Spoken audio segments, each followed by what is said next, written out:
Governor द्वारा किया गया सम्मानित। जी हां, गुजरात के ट्राइबल डिस्ट्रिक्ट डॉन के तहसील वघई स्थित district institute of educational training centre के प्राचार्य श्री डॉक्टर BM रावत और आर्ट के प्रोफेसर योगेश चौधरी ने डांग जिले की ट्राइबल संस्कृति कला रीति रिवाज के ऊपर दिन रात मेहनत करके एक डॉक्यूमेंट्री बनाई थी। प्रोफेसर योगेश चौधरी की मेहनत और डॉक्टर BM रावत के सहयोग के कारण यह डॉक्यूमेंट्री की DVD बन सकी। डांग में आयोजित डांग दरबार के पावन अवसर पर गुजरात राज्य के राज्यपाल श्री OP कोहली द्वारा इस DVD का विमोचन किया गया। गुजरात से हमारी संवाददाता भगत रूबीना बेन रायाजी भाई की रिपोर्ट। नमस्कार, હું છું રૂબીના। આજે હું જિલ્લા શિક્ષણ તાલીમ ભવન વઘઈની મુલાકાતે આવી છું।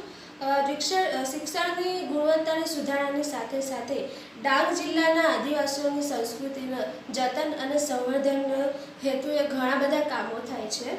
तो आओ डायटना प्रिंसिपल श्री माननीय डॉक्टर BM राउत पासेथी माहिती। गुजरात में प्राचार्य डॉक्टर BM राउत जो डांग जिला में वघई स्थित district institute of education and training centre में प्राचार्य के पद पर है। उनके सख्त स्वभाव और अनुशासन है, लेकिन दिल से बिल्कुल मार में है। गुजरात से हमारी संवाददाता भगत रूबीना बेन रायाजी भाई। शिक्षणની ગુણવત્તાને સુધારણાની સાથે સાથે ડાંગના સંસ્કૃતિનું જતન અને સંવર્ધન માટે આપના ત્યાંથી કંઈક ને કંઈક પ્રવૃત્તિઓ હાથ ધરાય છે। જી, જિલ્લા શિક્ષણ અને તાલીમ ભવન વઘઈ દ્વારા આવી અનેકવિધ પ્રવૃત્તિઓ થઈ છે। મુખ્ય કામ તો જિલ્લા શિક્ષણ તાલીમ ભવનનું પ્રાથમિક શિક્ષણની ગુણવત્તા સુધારણા માટે છે, પણ એની સાથે સાથે કેટલીક સપોર્ટેડ જે બાબતો છે, દાખલા તરીકે રાઇટ ટુ એજ્યુકેશન એક્ટમાં એવું જોગવાઈ છે કે બાળક બીજું બધું શીખે એના પહેલાં પોતાની સંસ્કૃતિ વિશે પણ જાણે અને સ્થાનિક સાહિત્યને ઉત્તેજન મળે એ રીતે જિલ્લા શિક્ષણ તાલીમ ભવન દ્વારા સ્થાનિક સાહિત્યને આનુષંગિક ઘણા બધા સાહિત્ય વિકસાવવામાં આવે છે, જેમ કે દંડકારણ્ય ખજાનો આ એક પુસ્તક છે। ત્યાર પછી આપણો જિલ્લો ડાંગ એવું પણ એક પુસ્તક છે। પછી દંડકારણ્ય દર્પણ એવી એક DVD પણ છે આપણી પાસે। અને અત્યારે તાજેતરમાં પણ ડાંગ જિલ્લાના લોકવાદ્યો અને લોકનૃત્ય પર પણ એક DVD તૈયાર કરશે। આ બધું જ સાહિત્ય જે છે એ બાળકોને અને સૌ કોઈ શિક્ષણવિદોને ઉપયોગી થાય તેમ છે। હાલમાં જ આવા ખાતે યોજાયેલ ડાંગ દરબારમાં માનનીય રાજ્યપાલશ્રીના હસ્તે DVDનું જે વિમોચન થયું છે, જે વિશે આપ શું કહેવા માંગશો? આમ તો અત્યારે જે DVDનું વિમોચન રાજ્યના મહામહિમ રાજ્યપાલ માનનીય OP કોહલી સાહેબના હસ્તે આહવા ખાતે ડાંગ દરબાર યોજાયો એમાં વિમોચન કરવામાં આવ્યું। એનાથી મને એટલી બધી ખુશી થાય છે। મારા ડાંગ જિલ્લાની જે સંસ્કૃતિ એ સંસ્કૃતિનું જતન અને સંવર્ધન કરવા માટે મારા ડાયટના PhD શાખાના વ્યાખ્યાતા છે શ્રી યોગેશભાઈ ચૌધરી। એમણે ડાંગની સમગ્ર આ સંસ્કૃતિ જેમાં ખાસ કરીને લોકનૃત્યો લોકવાદ્યો એને ઝીણવટાઈથી વણી લઈને સરસ મજાની DVD તૈયાર કરી અને ડાંગની આ સંસ્કૃતિને ડાંગના લોકો સુધી આમ સમાજ સુધી લઈ જવા માટે ખૂબ સરસ એમને પ્રયાસો કર્યા છે। પણ આમાં સૌથી વિશેષ જે મને આનંદ થાય છે કે એમના આ કામને અને ડાયટની આ કામગીરીને લોકો સુધી પહોંચાડવા માટેના એક માધ્યમ તરીકે માનનીય રાજ્યપાલના હસ્તે જ્યારે એનું વિમોચન મહામહિમ રાજ્યપાલ શ્રી આપ શ્રી આ DVDનું વિમોચન કરશો।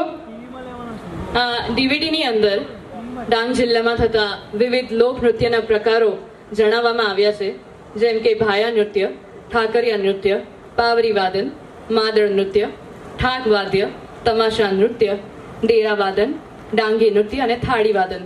અને આ DVDનો મુખ્ય હેતુ આપણા વિદ્યાર્થીઓમાં પોતાના જિલ્લાની કલા સંસ્કૃતિને જાણે, માણે અને તેના જીવનમાં તેનો ઉપયોગ કરે તેના માટે છે। શ્રી આર્ટના પ્રાધ્યાપક હોવાના નાતે ડાંગની કલા અને સંસ્કૃતિ વિશે શું કહેવા માંગો છો? એ ખૂબ સરસ આપનો પ્રશ્ન છે। ગુજરાત રાજ્યની અંદર એકમાત્ર એવો જિલ્લો હશે કે જ્યાં 96% આદિવાસી લોકો રહે છે અને એમાં ખાસ કરીને અહીં ભીલ, કુંબી અને વારલી આ મુખ્યત્વે 3 જાતિના લોકો વસે છે। અને આટલી મોટી સંખ્યાની અંદર આદિવાસી વસ્તી હોય ત્યારે સ્વાભાવિક જ છે કે ગુજરાત રાજ્યની અંદર અન્ય જિલ્લાઓની સરખામણીએ આપણે ત્યાં અહીંની જે કલા સંસ્કૃતિ છે એ અલગ તરી આવશે અને તેમાંય અહીંના લોકોની ખાણીપીણી, અહીંના લોકોના પહેરવેશ, એમની જે વંશ પરંપરાગત પ્રવૃત્તિઓ, એમના લોકવાદ્યો, લોકનૃત્યો, આવી તમામ પ્રકારની પ્રવૃત્તિની અંદર એમની કલા સંસ્કૃતિના દર્શન થાય એ આપણા માટે ખૂબ જ સૌભાગ્યની વાત છે. આપના થકી ડાંગની સંસ્કૃતિના જતન અને સંવર્ધન માટે કયા કયા પ્રયત્નો હાથ ધર્યા છે? જી, એક આર્ટના પ્રાધ્યાપક હોવાના નાતે મને સૌપ્રથમ તો ડાંગ જિલ્લામાં આવું કર્મ કરવાનું તક મળી અને અહીંયા આગળની જે કલા સંસ્કૃતિ છે એણે મારું દિલ જીત્યું છે, ત્યારે મારી 100% લાગણી ડાંગ જિલ્લા સાથે છે. અને એ જ કારણે હું ડાંગ જિલ્લામાં અલગ અલગ જે કલા છે એનું પ્રેઝન્ટેશન કરવા માટે, લોકો સુધી પહોંચવા માટે, એના જતન અને સંવર્ધન હેતુ કેટલીક પ્રવૃત્તિઓ કરી છે. જે પૈકી એક આપણે અત્યારે ઊભા છે એ રૂમ છે resource centre for art and craft. એક નાનું મ્યુઝિયમ છે જેની અંદર ડાંગ જિલ્લાની લગભગ માહિતી તમને અહીંથી મળી રહે. આ ઉપરાંત ડાંગ દર્પણ નામની એક પુસ્તિકા તૈયાર કરી છે. એ સાથે ડાંગમાં જોવાલાયક સ્થળો માટે દનકરણી દર્પણ નામની ડીવીડી પણ આપણે બનાવી છે, જેનું પણ વિમોચન ડાંગ દરબારની અંદર 2014ની અંદર માન્ય એસ.કે. નંદા સાહેબના હસ્તે અને માન્ય ડૉક્ટર કમલા બેનીવાલ રાજ્યપાલ સાહેબ. હાલમાં જ આહવા ખાતે યોજાયેલી ડાંગ દરબારમાં માન્ય રાજ્યપાલશ્રીના હસ્તે જે ડીવીડીનું વિમોચન કરવામાં આવ્યું છે, તે વિશે આપ શું કહેવા માંગો છો? ખૂબ સરસ પ્રશ્ન મને કરવામાં આવ્યો તમને. એટલે ડાંગ દરબારમાં જે સીડીનું વિમોચન કરવામાં આવ્યું એમાં યોગેશભાઈ સાહેબની ખૂબ તનતોડ મહેનત છે ને એમાં જે કંઈ આપ્યું છે એ ડાંગના અને બહારના જિલ્લાઓ માટે પણ ખૂબ ઉપયોગી છે. અમારે જે વડી કચેરી કરી એને પણ ખૂબ આનાથી આનંદ થયો છે. અમે બધા જ આનંદ અનુભવીએ છીએ.